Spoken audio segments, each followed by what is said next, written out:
ready to start, restart, or re-energize your vegan or plant-based practice, you're in the right place.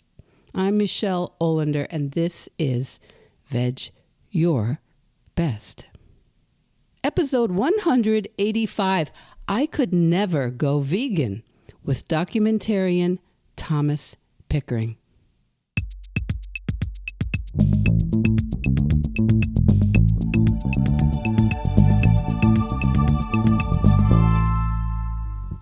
Welcome back, my Veggie Bestie. Welcome back from my vantage point, in new media, on this podcast, all sorts of different media available to move people in positive directions. The most powerful motivation for people moving in a vegan or plant-based direction over the past 15 or 20 years must be in the shape of documentaries. What the Health, Game Changers, Forks Over Knives, Cowspiracy, Dominion, Earthlings. These are just some of the films that have been around for a bit now and that guests on this podcast frequently mention as being super significant, super powerful in their decisions to limit or eliminate the consumption of animals. And as of April 2024, coming right up, there's going to be a brand new documentary to take its place in that list. I Could Never Go Vegan. That's the title. I Could Never Go Vegan. And today's guest is filmmaker Thomas Pickering. Thomas examines the reasons we all give when we say, I could never go vegan. Those five words spoken around the world by so many non-vegans. But why? And on a quest for the truth behind it, filmmaker Thomas Pickering sets out to investigate what are the leading arguments against the vegan movement. I think you're really going to enjoy hearing all about Tom Pickering's personal vegan journey, his running programs and challenges, his filmmaking process, and also how you can help support the film by sharing it on social media, watching it when it gets to your part of the world, and following them on Instagram at ICouldNeverGoVegan_movie. You've heard me say it on this podcast many times, right? I thought I could never go vegan until I stopped thinking that and started thinking about what I could actually do. So let's get straight to the conversation, and I will see you on the other side. Tom Pickering, documentarian, filmmaker, vegan runner. Welcome to Vedge Your Best. Thank you. Thank you for having me. It's my pleasure to be here. Well, we are very excited to have you here because this is a very exciting time in your life, I'm guessing, in terms of not just a family member on the way, but you've got the documentary, I Could Never Go Vegan. Have I said it correctly? You have said it correctly, yes. I could never go vegan. We've all said it. I think we've all said it. You are unusual to me because I have still not met anybody who's been vegan, born and raised since birth. But I haven't met too many people who've been vegetarian since birth. And that is you. That's part of your story, isn't it? It is, absolutely. So I was raised initially as a vegetarian. So my parents went vegetarian in the 80s, then I was born. And my brother as well, also raised vegetarian. He's a couple of years older than me. And then we sort of went through our lives as you do, not really thinking about meat because it was never something that was, the idea of eating meat was never an option for us or never even considered to be an option. It was just normal. And I only really realized that people thought it was quite strange when I'd be out with friends and we'd say go for like school lunch or something. And then they'd be like, why aren't you having this burger? And I was just like, oh, I don't eat it. But at that time, I never really thought about the ethics behind it. It was more, this was just how I was. This is what I did. And it was only as I got a little bit older when I started to explore. And also, actually, at one point, I was very sporty as a child. I played lots of football, did lots of running, lots of tennis, pretty much everything. I skateboarded, rollerbladed. I was incredibly active. And I only really realized I wonder if there was like a connection between constantly playing in sports, and I was competing at a reasonable level. I won a like medal for the Northern Championships, for example, in cross country, that kind of thing.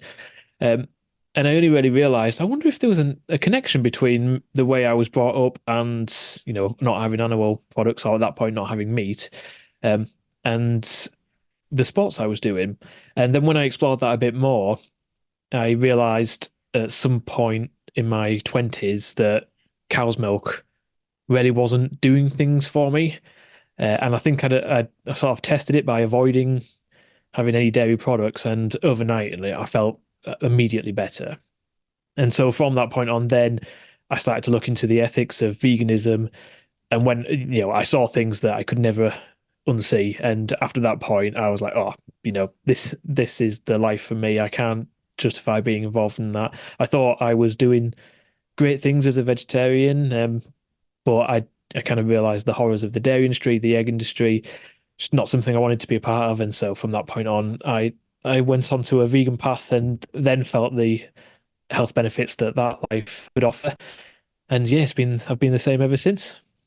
Well, I first learned about you through your initiatives in putting together challenges for vegan runners or plant-based runners.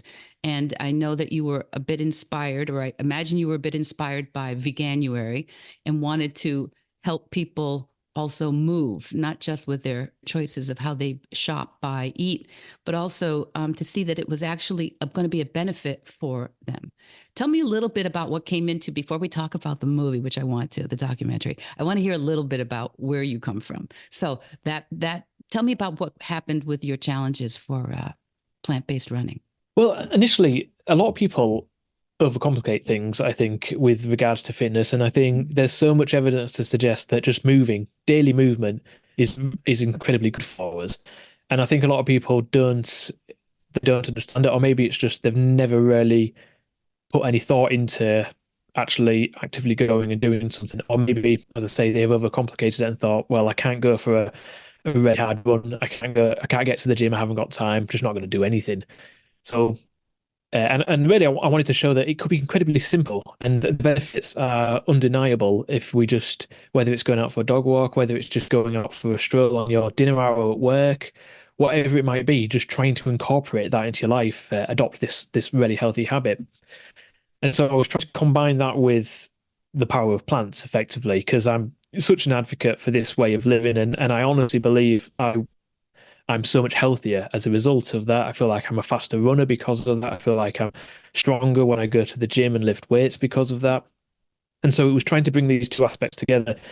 And the hope was do it in a way that didn't turn people off. So I really wanted to focus on the health side of things and on performance, because I think, and you're right, I was incredibly inspired by Veganuary. But I thought, wouldn't it be interesting to take that idea of, people go through this challenge for a month. So in our case, for running on plants, it's a 5K challenge in June that people go through, and the whole point is that by the end of the month, they run a faster 5K than they did at the start of the month. And I thought, wouldn't that be like really tangible for somebody to be able to say, wow, 1 month and I'm faster, I'm physically faster. I've knocked 2 minutes off my 5K PB. And so I tried to incorporate a challenge that would give somebody real evidence at the end, as opposed to perhaps just saying, oh yeah, I feel loads better, which is fantastic. Don't get me wrong, but there's just something about being able to say, I don't just feel better, I'm actually faster. I've ran 2 minutes faster, or whatever it may be.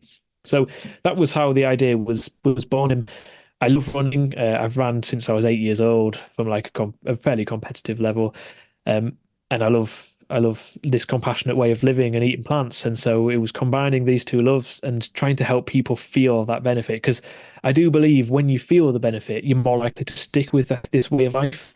And so it was just trying to do something that would help people experience that. I think what's valuable about your work is you are helping people. Most of us have some sort of pushback when we're new to the idea, when it seems, because as Melanie Joy, who's in your documentary, says, we've been sold that animal products are natural, necessary, and normal. And that necessary thing really sticks with a bunch of us, especially if we're moms, if we're worried about raising our kids. We're thinking, oh, I don't know. My kid needs protein. My kid needs the iron. My kid needs the calcium. My kid needs all these things. And so one of the things we assume, and I think especially men assume, is I couldn't train with this kind of a way of eating. I couldn't really be a responsible steward of my body, even though I love the idea ethically. I'm all on board, but I just couldn't do that. And this is part of also what comes behind your new documentary, which is coming out any day now. Um, you're busting the things that have we've all said I could never go vegan. Yeah, I mean, we have all said it, haven't we? That's the thing. I mean, I said it as a vegetarian. I could never go vegan. And that's what was really topical about the idea to us. So it kind of started because I was chatting with my brother one day, who, as I mentioned, was also raised as a vegetarian before going vegan. And we thought, wouldn't it be interesting to kind of tell the story of exploring why, people, for one, why people say they can never go vegan, and actually exploring all the arguments, or at least all the key arguments, the main ones, and also trying to find if they're justified, because why do they exist? Why are there so many myths and misconceptions? And at the same time, add that personal story, which is me exploring why my parents chose to raise me that way in the first place. What were their motivations for that? And it kind of takes me on this really interesting journey. And with each argument against the movement, I will speak to the various experts who can answer those questions. And we are so, I mean, you mentioned Melody Joy there. We were so lucky to have an incredible cast in this film. Pretty much anybody who's anybody sort of in the vegan movement. I'm based in the UK, so we focus a little bit on the UK, or quite a lot on the UK, but we do also focus on North America, Canada, Asia. We kind of go global with it because we want it to be relatable wherever you are.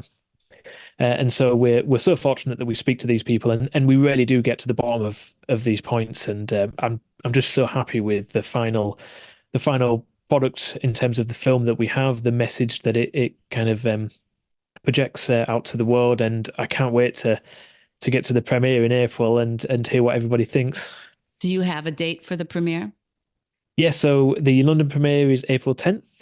So tickets are on sale for those now. That they're nearly sold out, I'm really pleased to say, but there are still a few left. And there's a Northern premiere in Sheffield, which is very, very close to selling out, and that's on the April 11th. So if you're quick, you can still probably get a ticket for that. And then from April 19th, it goes nationwide in the UK. So that's rolling out across the country to various cinemas. And then from there, we'll be announcing the rest of the world. So yeah, US and Canada and everywhere else, for example. So yeah, exciting times ahead. Well, I have a bunch of questions about how this all happened because when I looked at the number of experts that you've just spoken about, all the experts that you were able to uh, bring in to talk about the different pushbacks we all have about veganism and the myths that there are about it, I was thinking, how on earth did you get all those people in, what is it, 97 minutes? Yeah. Yeah, it was a real challenge. I won't lie. The first cut of the film was about 2 hours and 20 minutes. So Still we quite we short for all those people. yeah, and then we took another, 40 odd minutes off that. So we did a lot of test screenings and things, and we had different versions that we tested and tried, and we had great audiences who gave us really valuable feedback. Because for us, it was how do we tell a story that's really compelling? Because you're exploring things that some people, if you're non-vegan, you will naturally be quite defensive to some of the things that we're saying, and that's not having to go at that individual. It's just being honest about what we're up against here. You're effectively telling people that the way they've been living might not be the best way to live, and sometimes people might be like, well, hang on, who are you to come and tell me that I could do things differently?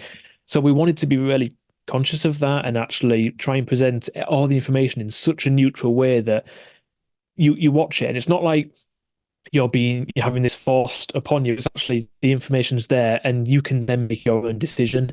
And ultimately, I think with what we show, sometimes it's impossible to deny what you're looking at, particularly if you're talking about animal welfare and some of the conditions on farms and in slaughterhouses and that sort of thing. So we try to be clever about how we position that.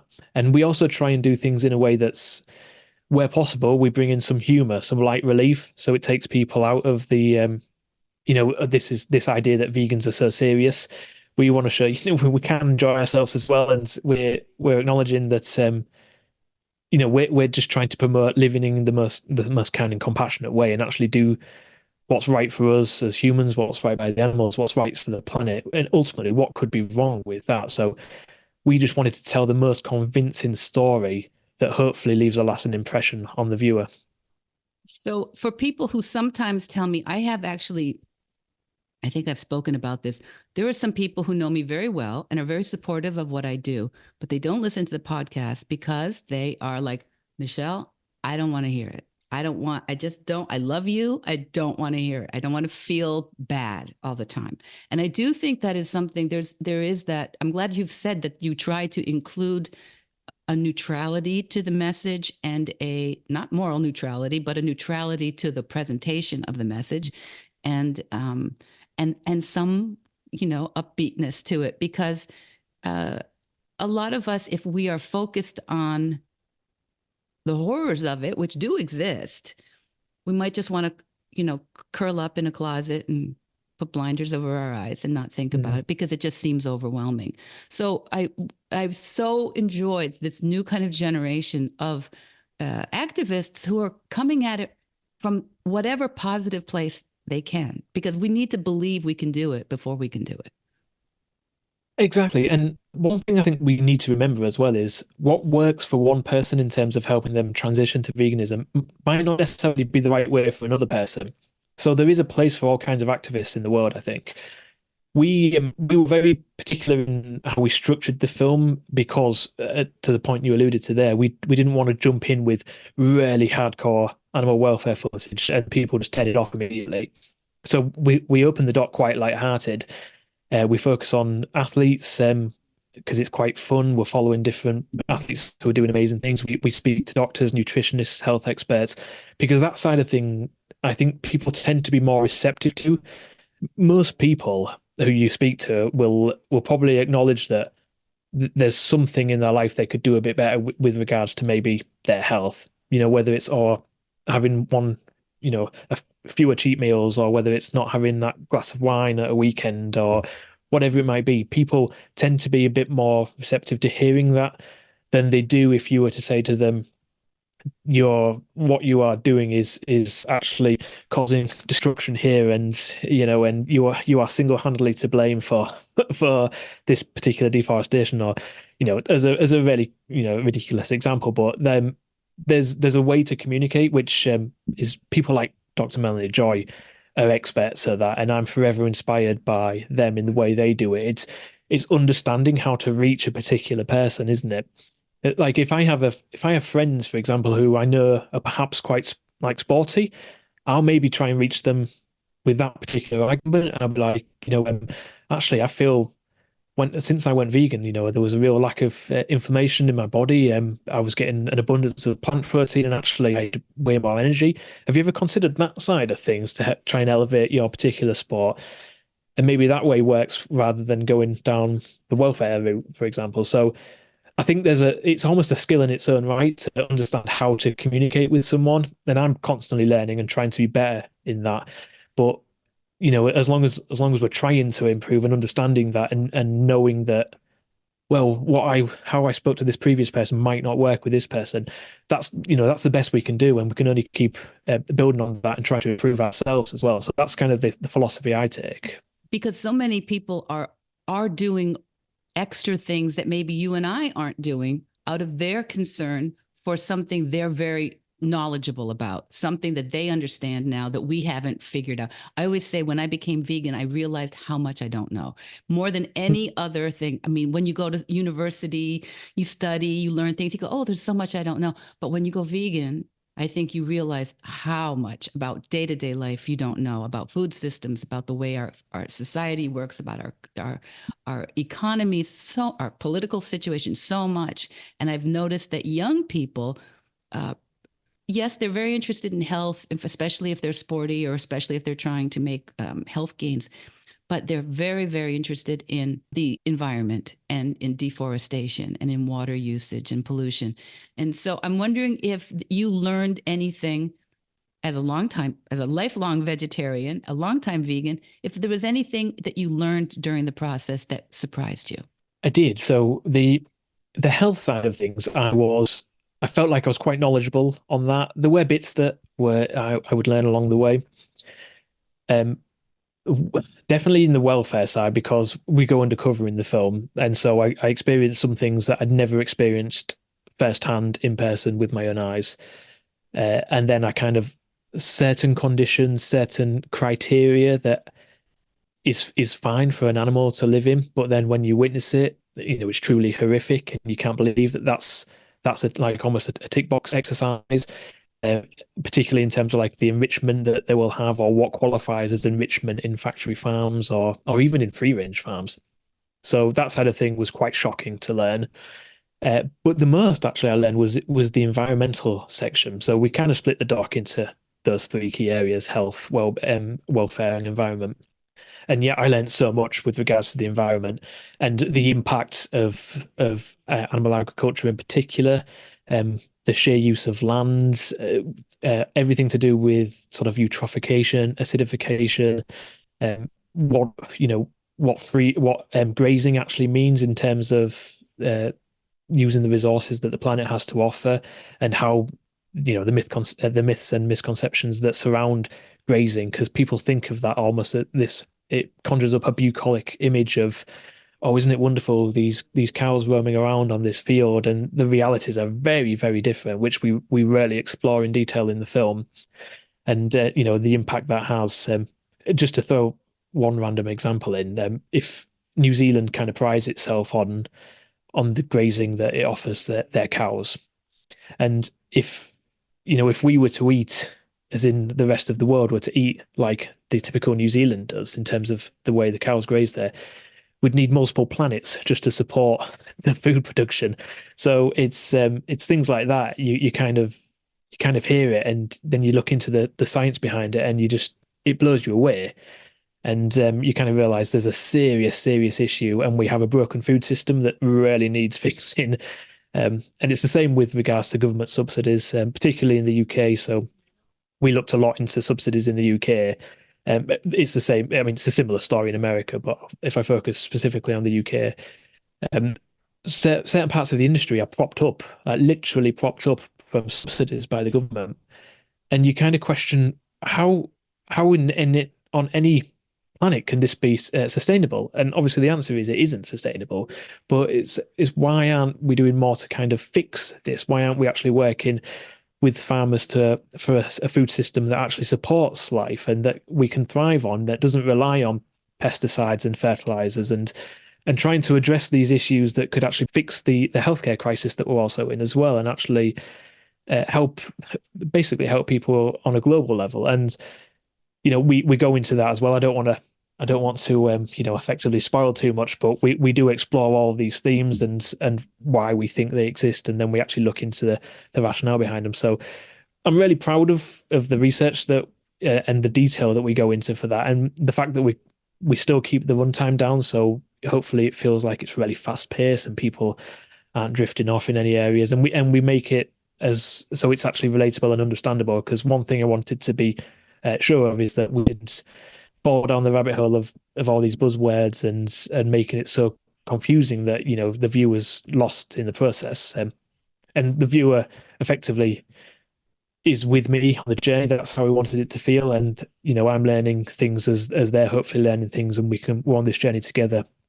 And by the end, we've effectively gone through this whole experience and feel like you know we've gone through a revolution of our own, and it's like, right, what can we do now to change our ways? That's the intention. Hopefully that's what people get from it when they watch the film. But yeah, that was a very long-winded way of me saying I did learn quite a lot. Good. Well, I think we all will. And sometimes you know something intellectually, or you've read it, but the penny doesn't drop until somebody else says it a slightly different way, or there's a visual that helps you. Or sometimes I always find these infographics, which are so much better than when I was a young person. Infographics showing you what the effect is compared to other kinds of choices. There are so many different things that can be done to help people take in the information that they may actually have learned in words, but they don't feel yet. Now, lest anybody think this is a recent, just like a hoot you went on recently, this has been a process of at least 4 years, right? Yeah, 4 years. Yeah, I can't quite believe it actually. It's been such an undertaking. And I mean, I wouldn't, I wouldn't change a bit of it, but it really has been hard work because we had a pandemic thrown into the middle of all of that. I remember that. Yes. Yeah. We actually had to strip everything back significantly in terms of the crew, and which actually worked in our favor because it was a bit easier to keep it kind of what they would call a skeleton crew, where it's basically everyone can fit in one car. And a large part of it was just me and my brother. So James, my brother, who produced and actually wrote the screenplay, which is another thing. A lot of people don't realize a documentary would have a screenplay, but a documentary of this size with what we were tackling, it needed it. We needed to be so precise, and the level of research that went into that as well, which is another reason why it took so long. But going back to the amazing cast that we had, we were so fortunate. The thing I find with vegans in particular is they're really eager to help. So it was very rare that we'd have any kind of backlash or anybody say they didn't want to be involved, which was great. And whenever we had a bit of questions like, does this read right to you? Have we like referenced this study correctly? We were super conscious not to be misleading in any way, because some previous docs have potentially been criticized for maybe using studies in a way that's not entirely accurate, or maybe just kind of shaping the information to suit their agenda. And I mean, you will always get some criticism, whether it's justified or not. That's just the nature of the industry, in particular if you're making a vegan film. But we wanted to do everything we could to ensure that we didn't get that, and that we were being completely fair, because we're so confident in the information and how it's presented that you can't really argue with it anyway. So we were really lucky that we could draw upon the cast and actually pull on their expertise, because we have so many experts in the various different fields that we had to take advantage of that, and they were more than happy to help. So we spent our time, which is kind of one of the reasons why it took so long. And then, I mean, films in general, this is another thing a lot of people perhaps don't understand. The films do, especially independent filmmaking, they take a long time. Yeah, the post-production process alone has been well over a year, and the various legal hoops you have to jump through. You have to make sure you're fully insured before it can go anywhere. Something where you go undercover can kind of cause some complications sometimes. So you have to do everything right. Otherwise, we wouldn't be able to release the film at cinemas like we are, and then later on sort of streaming platforms and things. And ultimately then we've done it for nothing, because, we need people to see this. That's why we've done it, really. So we were just making sure we did it right, and we were telling the best story we could tell.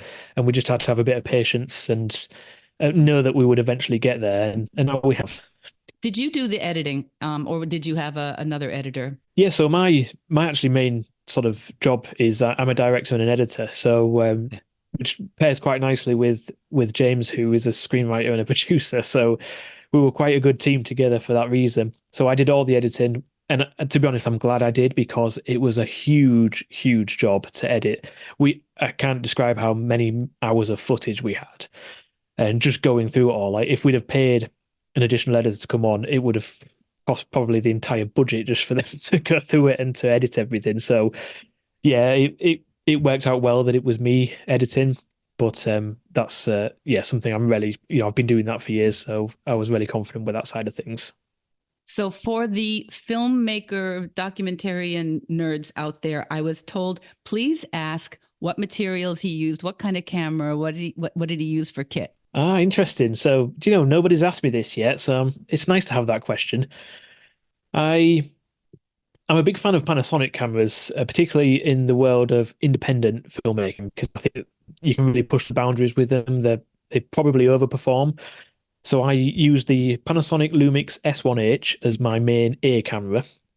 I set that. I will build it up into like a cinema style rig, so it's quite heavy duty, and I usually record externally to the Ninja monitor, which will mean something to people who know what that is. And then I had a B camera, which was the Panasonic Lumix S5, which is much smaller, but it's the kind of one that you could throw on a gimbal if you needed to, or just keep it really lightweight and portable if it was like a run and gun setup. So 2 cameras. Yeah, 2 cameras, and then I did do. So there's a bit in the doc where I go on a 50K ultra with Paul Yude, who's an 86-year-old vegan ultra athlete.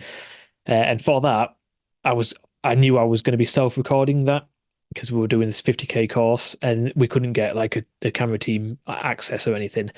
And I was like, I'm not going to carry around a big camera that I've built up into almost a cinema style rig. So I just took a GoPro Hero 10, tiny, tiny little thing, but it's pretty sharp camera and has a fantastic in-body stabilization, so doesn't shake or anything. And I just filmed him with that, with like a cinema module on to mic it up, and it worked a charm. That was obviously pretty much where I only used the GoPro, but it served its purpose for that just because I had no other option. And the look when you're running, the look of a GoPro, that works perfectly, don't you think, with a run? It kind of, yeah. We've all watched all our friends' boring videos like that. So there's the excitement of that kind of a look. Yeah, absolutely. And I mean the stabilization on those cameras now is incredible. Like you can't even believe it. It's the kind of thing you would usually have to do on a Steadicam back in the day, but you can just hold the camera, run, and it does everything else for you. And it's almost like I don't understand how this works. There's some witchcraft taking place here because it's incredible for the price tag. So yeah, I was really happy with that, and it was a great experience that day to do 50K with a man in his mid-80s who's just defying all odds. That's marvelous. Yeah, I'm a big fan of featuring the older vegans who are out there doing amazing things. What did you use for editing? And then I'll leave you alone about the technical stuff. What did you use as an editing program? So I edit on Adobe Premiere Pro. I've always used it. A lot of people seem to have an issue with it these days. I think especially because DaVinci's become quite an editing powerhouse when it used to be primarily for color grading. But I mean, I have no issue with Premiere Pro. I really like it, and to be honest, I kind of feel like I'm at a point now where I stick with what I know. It does everything I need it to do, so why change? They kind of all do the same thing these days anyway. And I edit on. I have a Windows setup and I have like a really high-end Mac as well. But if I'm honest, I prefer the Mac. It's more powerful. I was doing the full edit on my Windows computer and the render was a nightmare. So when I was exporting the final film off, it was just dropping out all the time. And so I switched to Mac and I had no issues. So I'm a big advocate for editing on a Mac or a MacBook, depending on your price tag. They are quite expensive, but it's worth it. I'm going to make sure that everybody who doesn't care about that can fast forward to it. We'll give them the notes. But I think that was great. I know some people are really going to care about that because this community is a community that's doing more and more YouTube work and podcasting and filmmaking. And TV production. There's a lot more happening among our vegan community and plant-based community. So I think your words of just how it happens, the behind the scenes will be valuable to them. Now tell me, how can we support this, see it? Most of my listeners are in North America currently, though I have a very nice group in the UK and Ireland, and a few in Australia. How can we support it so it comes out and rolls out in more places or is available for more people to see? So we've announced in the UK so far. As I mentioned earlier, we will be announcing in North America and Australia and the rest of the world. So first thing I would say is stay tuned for when that happens. It will be soon. We'll be announcing. Obviously, we're playing next month, so from next month it's been released to the world, starting with the UK anyway. So it's not long to go now. The biggest thing really is just help us spread the word, help us raise awareness for this. When you watch the film, please give it a good review as long as you enjoy it. Please share it with your friends, with your family. Please share it on social channels. So we have obviously the accounts like I Could Never Go Vegan _movie. is the Instagram account, and we also have a Facebook account as well that's just I Could Never Go Vegan. If you help spread awareness of our social channels, because we're putting everything out there as well, in terms of the information about the film, where you can watch the film. So really, that's the best way, is try and help us reach a bigger audience, because ultimately we want non-vegans to watch this film. We want to, I mean, obviously we want to reach vegans as well, and vegans are fantastic in helping us promote this material, but it's the non-vegans we're trying to reach because we're wanting to make a difference. Ultimately, that's why we did this. We did this to try and help create a kinder and more compassionate world. So anything we can do to spread this as far and wide as possible is what I would ask of people.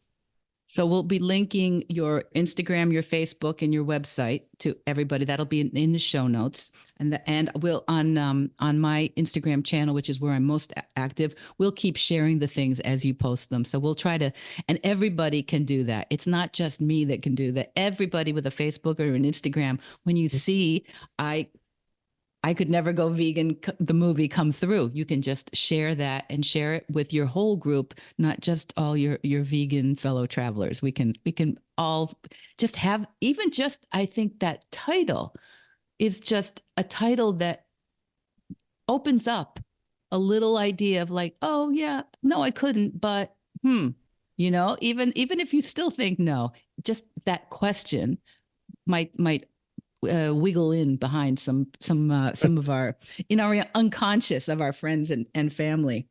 Now tell me, so, and you also, I think we can donate to the process too, to help it roll out, correct?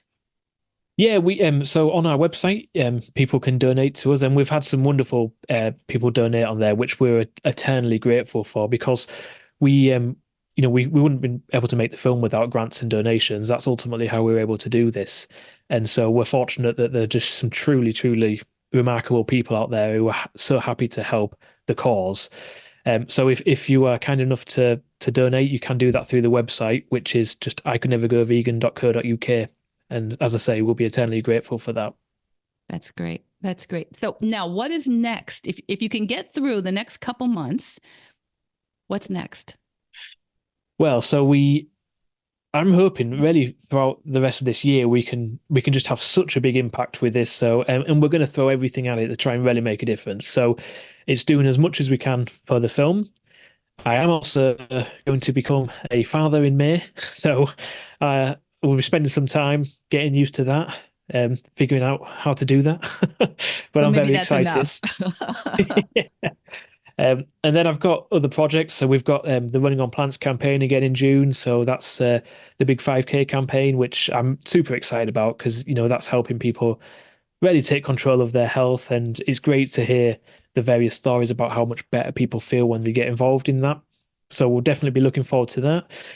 And then it's just there are other projects, other film projects to do with veganism, to do with activist work that I'll be doing. I'll always be doing something to help the movement. This is, I'll be doing this until the day I die. This is literally, the best kind of work that I think I could ever do, because I truly feel like I'm at least trying to make a difference. And what could be better than that, really? You're doing everything. I love making films, and I love veganism, and I get to combine those two things. So that's incredible. Yeah. So as I say, I'll be doing more editing work for some fantastic organizations that exist, because I do a lot of that, and just keeping as busy as I can, whilst also trying to maintain some form of social life, which I struggle with, but I'll try. Sorry, that won't happen. You're a new father coming up. No, that's not going to happen. Hate to be the one to tell you. Yeah. Tom Pickering. Thank you so much, Tom Pickering, documentarian, filmmaker. I Could Never Go Vegan, the movie coming out in April for the first rollout. And we're going to be looking for all the other places it rolls out across the year. And congratulations to you and your family on the new edition. Well, thank you very much for having me. It's been an absolute pleasure, and I can't wait to hear what you and all your listeners think of the film. So, what did you think about Thomas Pickering? What did you think about the idea of the movie I Could Never Go Vegan? The goal of this podcast has always been to meet people where they are and to help them take any actions that they want that currently feel maybe a bit too overwhelming. but I have seen in my life, I've seen it in so many lives, moving in a vegan direction. It is a skill set that people use to accomplish all kinds of amazing things far beyond just not eating and buying and wearing animals. Even if right this minute you think, I could never go vegan. Thomas and his brother James Pickering are doing the same thing. They're meeting people where they are and inspiring them to take all kinds of different actions. And I hope that you're going to be inspired to watch the film, to support it, and to remember social media support is actually real, true support for documentaries like this. I could never go vegan. The links will all be in the show notes. And please take a moment to try and support Tom and James Pickering with this real achievement. Okay, kids. Okay, happy spring. We're almost there. And in the meantime, veg your best. Veg Your Best podcast production, music, and editing by Charlie Weinshank. Thanks, Charlie. Before you go, it would mean so much to me and the Veg Your Best team if you would hit subscribe, leave us a 5-star review, or share with someone you think might be interested. Something about algorithms, it helps bump us up a little in the rankings, and that's the best way to help others find the podcast and for us to find our audience. So, until next week, make it easy and veg your best.